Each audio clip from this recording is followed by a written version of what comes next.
جی سر، یہ تعویذ و دم وغیرہ سے متعلق بھی آپ تھوڑی سی تفصیل بیان کر دیں کہ ان میں کیا چیز کس حد تک جائز ہے، کس حد تک منع ہے، اور موجودہ دور میں بھی جو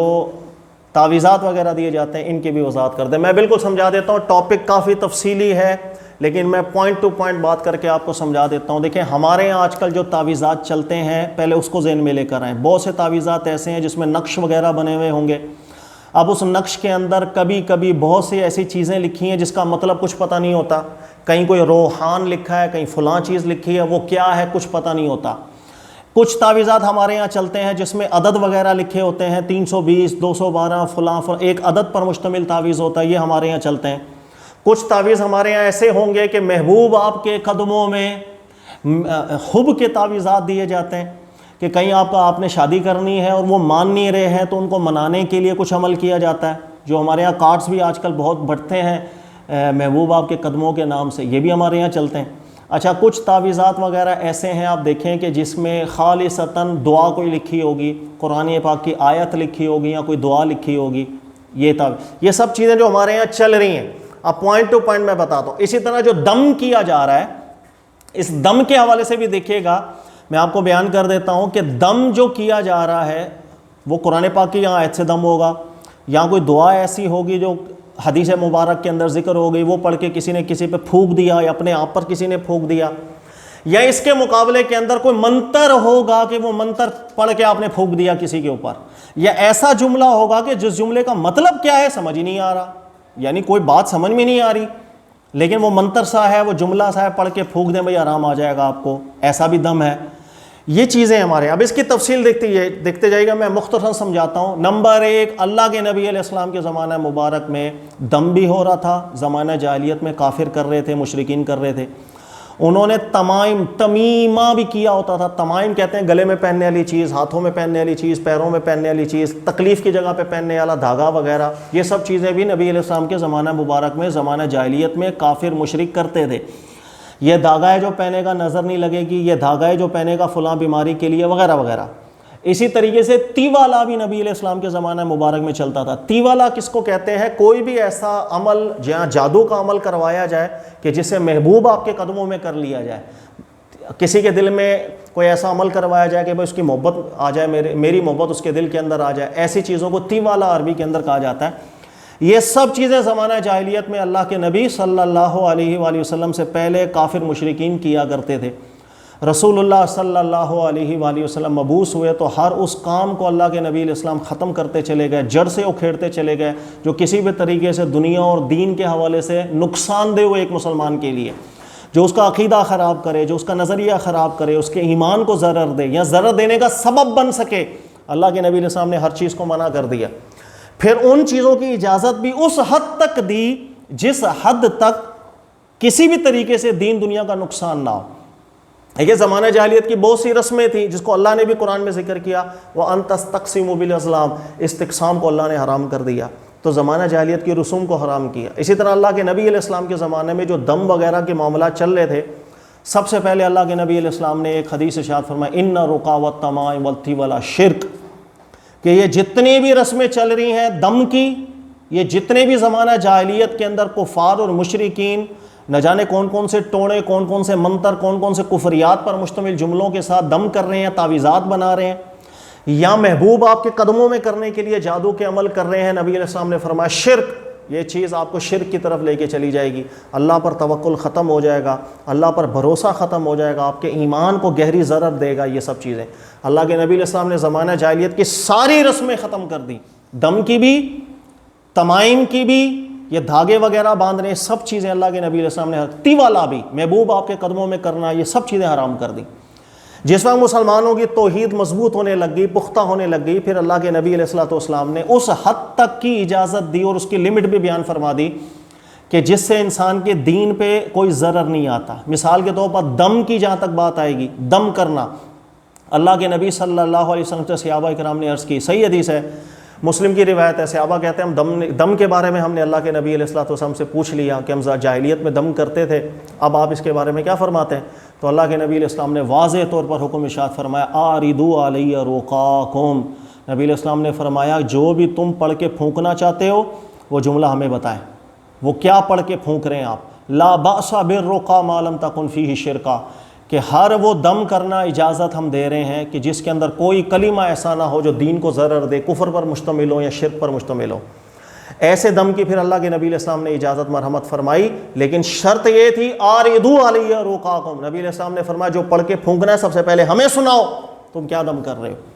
تاکہ اس میں کوئی کلمہ ایسا ہو کہ جس کا مطلب پتہ نہ ہو، کوئی کفریہ بات ہو، کوئی شرکیہ بات ہو، ایسے دم کی اجازت نہیں دی اللہ کے نبی علیہ السلام نے، تاکہ کسی بھی حوالے سے انسان کا دین اور ایمان، اس کا اعتقاد خراب نہ ہو۔ لہٰذا نبی علیہ السلام سے خود بھی ثابت ہے، اللہ کے نبی علیہ السلام قرآن پاک کی صورتیں پڑھ کے، سورہ فلق، سورہ ناس پڑھ کے اپنے اوپر دم کر لیا کرتے تھے، اسی طرح بیمار پر دم کر دیا کرتے تھے اللہ کے کلام سے برکت لینے کے لیے، اس چیز کی اجازت دی ہے۔ لہٰذا پہلی بات ذہن میں رکھیے گا، ہر وہ دم جس کے اندر کوئی بھی کفری بات ہو، کوئی شرکیہ بات ہو، یا کوئی بھی ایسا کلمہ ہو جس کا مطلب آپ کو نہیں پتہ، متفقہ طور پر فقہ حنفی ہو، شافعی ہو، مالکی ہو، حنبلی ہو، سب کے نزدیک ایسا دم کرنے کی اجازت بالکل نہیں ہے، الٹا گناہ گار ہوگا، حرام ہو جائے گا۔ یعنی آپ کسی بھی کلمے سے دم کرنا چاہتے ہیں، اس کا مطلب آپ کو پتہ ہونا چاہیے، دیٹس اٹ۔ اس کے بعد تمائم پر آ جائیں، یاد رکھیے گا، تمائم کہتے ہیں وہ گلے پہ لٹکانے والی چیزیں جس کو اللہ کے نبی علیہ الصلوۃ والسلام نے حرام کر دیا۔ ان میں سے نمبر 1 ہر وہ دھاگا جو نظر سے بچانے کے لیے پہنا جاتا ہے، ہمارے دین میں اس کی کوئی گنجائش نہیں۔ ہر وہ دھاگا جو گلے میں باندھ لیا جائے، یار یہ دھاگا مجھے فلاں بیماری سے بچائے گا، یہ اس کے بچانے کے لیے دھاگا ہے، دھاگے دھوگے باندھنا بالکل اللہ کے نبی علیہ السلام نے حرام فرما دیا۔ اور متفقہ طور پر یہ بھی فقہ حنفی، فقہ شافعیہ، مالکیہ، حنبلیہ، ان سب کے نزدیک جو فقط دھاگے باندھ لیے جاتے ہیں اس کی اجازت نہیں ہے۔ آپ فقہ حنفی کو بھی مطالعہ کریں گے تو انہوں نے بھی ذکر کیا، علامہ شامی کو ہی پڑھ لیں، انہوں نے بھی ذکر کیا، تمیمہ ہو یا رتیمہ ہو، تمیمہ رتیمہ مطلب کہ ہر وہ دھاگے واگے جو نظر سے بچانے کے لیے صرف دھاگا باندھ لیا، گلے میں باندھ لیا، صرف دھاگے واگے باندھنے کی اجازت بالکل ہمارے دین میں نہیں ہے، اللہ کے نبی علیہ السلام نے اس کی اجازت نہیں دی۔ انسان کا توکل اللہ سے ہٹ جاتا ہے، اللہ سے توجہ ہٹتی ہے، وہ سمجھتا ہے دھاگا باندھ لیا میں مصیبت سے بچ جاؤں گا، اللہ کی ذات ہے مصیبت دینے والی، مصیبت سے نکالنے والی، اس کا ذہن کہیں اور جائے گا، لہذا تمائم کی اجازت نہیں۔ ہاں تمائم کے اندر اللہ کے نبی علیہ الصلوۃ والسلام سے کوئی ایسا جملہ منقول نہیں ہوا کہ اگر کسی نے دھاگے میں کوئی قرآن کی آیت لکھ کے اس کو باندھ کے اگر گلے میں ڈال لیا، صرف دھاگا نہ ہو، اس کے اندر قرآن پاک کی آیت ہو، جس طرح آج کل ہمارے یہاں تعویذ ہوتے ہیں، اللہ کے نبی علیہ السلام سے ایسی کوئی بات ثابت نہیں ہوئی تھی کہ قرآن پر لکھا ہوا تعویذ گلے میں پہننے کی اجازت ہے، ایسا کوئی جملہ نبی علیہ السلام سے مروی نہیں ہوا۔ ہاں یہ ہے کہ بعد میں صحابہ کرام کے دور میں یہ چیز ڈسکس ہوئی تھی کہ جس طرح دم کرنا اللہ کے نبی علیہ السلام نے حرام کیا، بعد میں اجازت دے دی تھی کہ ہر وہ دم جس کے اندر کوئی کفری بات نہ ہو، شرکی بات نہ ہو، قرآن سنت کی بات ہو، ایسا دم کرنے کی اجازت ہے۔ تو تمائم کے اندر بھی گلے میں یا ہاتھ میں دھاگے جو باندھے جاتے ہیں، اس کے اندر بھی اگر کوئی قرآن کی آیت لکھ کر کے گلے میں ڈال لے گا تو اس نے اللہ پہ ہی بھروسہ کیا، اللہ کے کلام پر ہی بھروسہ کیا ہے۔ تو اس میں صحابہ کرام کے 2 گروہ بن گئے تھے، یاد رکھ لیجئے گا۔ صحابہ کرام میں بہت بڑا طبقہ تھا، حضرت عبداللہ ابن مسعود کا، عقبہ بن عامر کا، حضرت حذیفہ کا، یہ وہ صحابی تھے جید جنہوں نے کیٹاگوریکلی بیان کیا تھا، چاہے قرآن کی آیت ہو، چاہے کوئی حدیث ہو، کوئی منصور دعا ہو، اس کو بھی اگر گلے میں آپ پہن کر کے لٹکا لیں گے، اس کی بھی اجازت نہیں ہے۔ اللہ کے نبی علیہ السلام جانتے تھے کہ اللہ کے نبی علیہ السلام نے دم کو حرام کیا، گلے اور ہاتھ میں پہننے والی چیزوں کو حرام کیا، پھر دم کے اندر اجازت دی، لیکن اگر اللہ کے نبی علیہ السلام نے لٹکانے والی چیزوں پہ اجازت نہیں دی ہے تو کوئی وجہ ہے، تو اسی ایبسولوٹ حکم سے استدلال کر کے عبداللہ ابن مسعود ہوں، حضرت حذیفہ ہوں، عقبہ بن عامر ہوں، ان صحابہ کا بڑا سخت موقف تھا۔ وہ کہتے تھے چاہے منصور یا قرآنی آیات پر مشتمل تعویذ ہوگا وہ نہیں پہننے کی اجازت۔ یہی وجہ عبداللہ ابن مسعود کسی کو دیکھ لیتے تھے، آپ نے ایک دفعہ اپنی زوجہ کو دیکھا کوئی دھاگا پہنا ہوا دم کرا کے، صحیح حدیث ہے، آپ نے پکڑ کے توڑ دیا، آپ اجازت نہیں دیتے تھے۔ لیکن اس کے مقابلے میں آپ دیکھیں گے عائشہ صدیقہ رضی اللہ تعالی عنہا، ان کا موقف یہ تھا، اور اسی طریقے سے اہل بیت میں جو بعد میں آئے، محمد بن علی یا تابعین میں سے ابن سیرین ہے، سعید بن جبیر ہیں، بڑے بڑے علماء ایسے آئے تھے جنہوں نے عائشہ صدیقہ کے موقف کو ترجیح دی تھی کہ عائشہ صدیقہ رضی اللہ تعالیٰ عنہ بیان کرتی ہیں کہ دم کا اور گلے میں لٹکانے والی چیزوں کا ایک ہی حکم ہے، اگر وہ کفریات اور شرکیات پر مشتمل ہوگا یا ان میں کوئی ایسا جملہ ہوگا جس کا مطلب معلوم نہیں ہوگا، نامعلوم المعنی کوئی چیز ہوگی، ایسے تعویذ کی بھی اجازت نہیں، ایسے دم کی بھی اجازت نہیں۔ لیکن اگر قرآنی آیات پر مشتمل ہے تو وہ بالکل پہنا جا سکتا ہے۔ بڑے بڑے تابعین کا، اہل بیت میں سے کئی بڑے ہیں جن کا یہی موقف رہا ہے، عائشہ صدیقہ سے بھی یہی مروی ہوا رضی اللہ تعالیٰ عنہ تو کہنے کا مقصد کہ گلے میں تعویذ کسی نے باندھا، اگر وہ قرآنی آیات پر مشتمل ہے، یہ وہ مسئلہ ہے کہ اللہ کے نبی علیہ السلام سے صریح حدیث اس پہ کوئی نہیں ہے، لیکن صحابہ کرام نے جو فہم کیا انہی احادیث سے، ان کے دو طبقے ہو گئے۔ لہٰذا ایک مسئلہ جو صحابہ کے دور سے اختلافی مسئلہ رہا ہے، اس میں ہمیں شدت نہیں کرنی چاہیے۔ لہٰذا اگر کوئی شخص قرآن کی آیات پر مشتمل کوئی تعویذ پہن لیتا ہے، اس میں ہم ٹھیک ہے، وہ پہن لیا، اوکے، لیکن ذہن میں رکھ لیجیے گا ہر وہ تعویذ جس کے اندر کوئی ایسا جملہ یا ایسا لفظ بھی لکھا ہے جس کا مطلب معلوم نہیں، ایسا تعویذ بالکل پہننے کی اجازت نہیں، متفقہ طور پر فقہ حنفی، فقہ شافعیہ، مالکی، حنبلیہ، صحابہ کرام کے دور سے یہ اتفاقی مسئلہ رہا ہے، نامعلوم المعنی تعویذ نہیں استعمال کیا جائے گا۔ ہمیں کیا پتا اس کا کیا مطلب ہے، جب تک بالکل واضح نہ ہو، جیسے اللہ کے نبی علیہ السلام فرماتے تھے آردو علی رقاکم، ہمیں بتاؤ کیا پڑھ رہے ہو، اس کا مطلب کیا ہے۔ لہٰذا یاد رکھیے گا ہر وہ تعویذ جو ہمارے یہاں آج کل چل رہے ہیں، کوئی نقش وقش بنا ہوا ہے جس میں کچھ سمجھ میں نہیں آ رہا کیا لکھا ہے، اس تعویذ کو پہننے کی اجازت نہیں۔ ہر وہ عددی تعویذ جس میں آپ کو نہیں معلوم اس عدد کا مطلب کیا ہے، آپ نہیں پہن سکتے ایسے تعویذوں کو۔ ہاں اگر عدد کی زبان آپ کو آتی ہے، عددی زبان ایک مشہور اور معروف ایک زبان ہے، بہرحال اگر آپ کو آتی ہے اور آپ ہر اس عدد کا مطلب سمجھ رہے ہیں کہ یہ کس معنی کے لیے عدد لکھا جاتا ہے، اور اس لفظ میں کوئی شرعی قباحت نہیں ہے، اگر آپ کو معلوم ہے، اگر اب آپ استعمال کرتے ہیں تو شاید رعایت مل جائے، لیکن اگر آپ کو اس کا مطلب معلوم نہیں ہے، یہ کیا عدد لکھے ہوئے ہیں مجھے کیا پتا، آپ کسی بھی کتاب سے اٹھا کے تعویذ بنا کے گلے میں پہننے اجازت نہیں ہے۔ اب پڑھیے گا علامہ شامی کو، بحر الرائے کو، فقہ حنفی کی کوئی کتاب اٹھا کے پڑھ لیں، فقہ شافعیہ، مالکی، حنبلیہ کی، متفق علیہ مسئلہ رہا ہے کہ تعویذ کے اندر کوئی ایک لفظ بھی ایسا ہوگا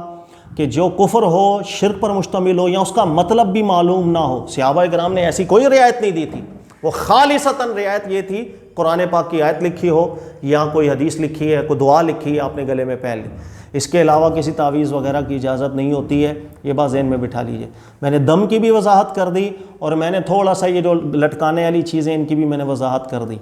ایک بات ذہن میں رکھ لیجئے گا، تمائم جو اللہ کے نبی علیہ السلام نے منع کیا، ان میں یہ سب چیزیں داخل ہوتی ہیں جو آج کل ہمارے یہاں مشہور ہے۔ جیسے آپ نے دیکھا ہوگا کوئی گاڑی جا رہی ہے، رکشہ جا رہا ہے، پیچھے چپل لٹکا دی، اور تصور یہ ہے کہ بھائی نظر بد سے بچائے گی، انا للہ، یہ وہی تمائم ہے، اس کی کوئی حیثیت نہیں ہے، بلکہ اللہ آپ کے ایمان کو ضرر یہ دیتا ہے، آپ کو کفریات تک لے کے جانے والی یہ چیزیں، اللہ پر توکل رکھیے جائے، چپل آپ کو کوئی نقصان سے نہیں بچائے گی۔ اسی طرح کئی گھروں کے اندر گھوڑے کا جو نیچے والا حصہ ہوتا ہے وہ چپکا دیا جاتا ہے برکت کے لیے، کوئی اس کی اصل نہیں ہے، اللہ پر بھروسہ رکھا جائے، ان ٹوٹکوں کی کوئی اصل نہیں ہے۔ اچھا، اسی طریقے سے تیوالا کو اللہ کے نبی علیہ السلام نے شرک رکھا۔ تیوالا ہر وہ عمل کروانا، ہر وہ جادو کرانا، ہر عامل کے پاس جا کے ایسا عمل کرانا کہ جس سے محبوب آپ کے قدموں میں کر لیا جائے، اس کی اجازت ہمارے دین میں بالکل نہیں ہے کہ آپ بولیں بھائی فلاں شخص کے دل میں میری محبت پیدا ہو جائے، انا للہ و انا الیہ راجعون۔ اللہ کے نبی علیہ السلام نے اس کو بھی شرک سے تعبیر کیا، آپ کے ایمان کو خراب کرنے والی چیز۔ ہاں یہ ہے کہ اگر کوئی فیملی ہے، مثال طور پر میاں بیوی ہیں، اور اگر کسی وجہ سے ان کے دلوں میں کوئی ناراضگی پیدا ہو گئی ہے، اب وہ اللہ سے دعا کر رہے ہیں کہ اے اللہ ہم میاں بیوی ہیں، ہمارے دلوں میں محبت ڈال دے، محبت میں اضافہ کر دے، یہ دعا کریں، بالکل اس کی اجازت ہے۔ لیکن یہ جو محبوب آپ کے قدموں میں کے عملیات کروائے جاتے ہیں، اور سب سے مشہور عمل یہ ہے، یہ زمانہ جاہلیت میں بھی ہوتا تھا، وہی عمل آج تک چلتا ہوا آ رہا ہے، یہود کرتے تھے، آج یہودیوں سے چرا کر کے مسلمان کرنے لگ گئے۔ اور اس عمل کے لیے ہوتا ہے کہ آپ کو جس کے دل میں محبت ڈلوانی ہے، اس کی قمیض لے کر آئیں جو دھلی ہوئی قمیض نہ ہو، یا کوئی رومال لے کر آ جائیں جو ابھی دھلا نہ ہو، پھر وہ منگوا کر اس کے اوپر کوئی ٹوٹکا ووٹکا کر کے دیا جاتا ہے۔ انا للہ و انا الیہ راجعون۔ یہود و نصارہ یہ کام کیا، یہود کرتے تھے یہ کام، انہی سے مسلمانوں نے چھڑا کر یہ سب جادو کے ٹوٹکے کرنے لگ گئے۔ اس کی کوئی ہمارا دین اجازت نہیں دیتا۔ یہاں تک کہ ذہن میں رکھ لیجئے گا، فقہ حنفی کے علماء تو اس معاملے میں اتنا سخت ہیں، وہ یہ کہتے ہیں کہ کسی بھی طریقے کا تعویذ بھی آپ نے دے دیا کسی کو، یہاں تک کہ بیوی شوہر کی محبت کا تعویذ بھی دے دیا، ہم اس کی بھی اجازت نہیں دے سکتے کہ بغیر جادو کے یہ کام ہوگا ہی نہیں۔ بہت سختی ہے اس کے اندر فقہ حنفی کے جو آپ کتب وہ مطالعہ کریں گے۔ اللہ تعالیٰ سمجھنے کی توفیق دے۔ میں نے مختصراً سمجھایا کہ دم کے اندر قرآن پاک کی آیات ہیں، آپ دم کر دیں بسم اللہ۔ تعویذ کے اندر ہر وہ دھاگا دوگا جس میں کوئی قرآن کی آیات وغیرہ نہیں ہے، آپ نہ گلے میں باندھ سکتے ہیں، نہ ہاتھ میں باندھ سکتے ہیں، نظر سے بچائے گا، بیماری سے بچائے گا، بالکل کوئی حیثیت نہیں، توڑ کے پھینک دے، اللہ کے نبی علیہ السلام نے اجازت نہیں دی۔ کسی کتاب فقہ حنفی شافعی آپ کو اجازت نہیں ملے گی۔ بلکہ میں صریح طور پر آپ کو بتاؤں، جزیات علماء نے لکھا ہے، رتیمہ کے حوالے سے آپ پڑھیے گا، فقہ حنفی کو بھی ہر وہ دھاگا وغیرہ جو ہاتھوں میں گردن میں بیماریوں کے لیے پہن لیا جاتا ہے، اس میں کوئی قرآن پاک کی آیات وغیرہ نہ ہو، یہ وہی چیز ہے جس کو اللہ کے نبی علیہ السلام منع فرماتے ہیں، اس کی کوئی اجازت نہیں۔ ہاں اگر قرآن کی آیت ہے اس کو آپ نے گلے میں لٹکا لیا، ہاتھ میں باندھ لی، اس میں صحابہ کے دور سے اختلاف چلتا آیا ہے، اور ایک گروہ صحابہ کا اجازت دیتا تھا، تابعین کا اجازت دیتا تھا، ایک گروہ صحابہ کا بڑا سخت تھا، وہ اجازت نہیں دیتا تھا۔ یہ مسئلہ اجتہادی نوعیت کا ہے، صحابہ کے دور سے ہی، اس میں سختی نہیں کرنی چاہیے۔ کسی نے قرآن کی آیت کو سینے سے لگایا، اوکے، اختلافی مسئلہ چلتا آیا، خیر، لیکن قرآن کی آیت یا دعاؤں کے علاوہ کوئی ایسا تعویذ جس میں ایک لفظ بھی ایسا ہو جس کا مطلب پتہ نہیں، نامعلوم المعنی لفظ ہو، متفقہ طور پر فقہ حنفیہ، شافعیہ، مالکیہ، حنبلیہ سب کے نزدیک ایسے تعویذ کی اجازت نہیں ہے، حرام ہے۔ تو آپ تعویذ دیکھیں سب سے پہلے۔ اگر کوئی آپ کو بولے نا تعویذ کھول کے دیکھا اثر چلا جائے گا، بولیے گا نہیں، اللہ کے نبی علیہ السلام فرماتے تھے آردو علی رقاکم، ہمیں بتاؤ تم کیا رقیہ کیا کر رہے ہو۔ آپ تعویذ کھول کے دیکھیں، کوئی نقش و نگار بنے ہوئے ہیں، کوئی ایسا لفظ ہے جس کا مطلب نہیں پتہ، پوچھیں۔ اگر دل مطمئن ہوتا ہے کوئی بات کفریہ شرکیہ نہیں ہے، عمل کر لیں تو اجازت نکل سکتی ہے، لیکن کوئی لفظ ایسا ہے جس کا مطلب نامعلوم المعنی ہے، نہیں، ایسا تعویذ پہننے کی اجازت ہے۔ یہ بھی متفقہ بات، صرف قرآن کی آیات پر مشتمل ہے، وہ ایک اختلافی نوعیت کا مسئلہ رہا ہے۔ اس کے علاوہ تیوالا والے جو مسئلے ہیں محبوب آپ کے قدموں میں کرنے والے، کوئی اجازت اس کی نہیں ہے، فتنہ ہے۔ اللہ تعالیٰ سمجھنے کی توفیق دے، جزاک اللہ خیر۔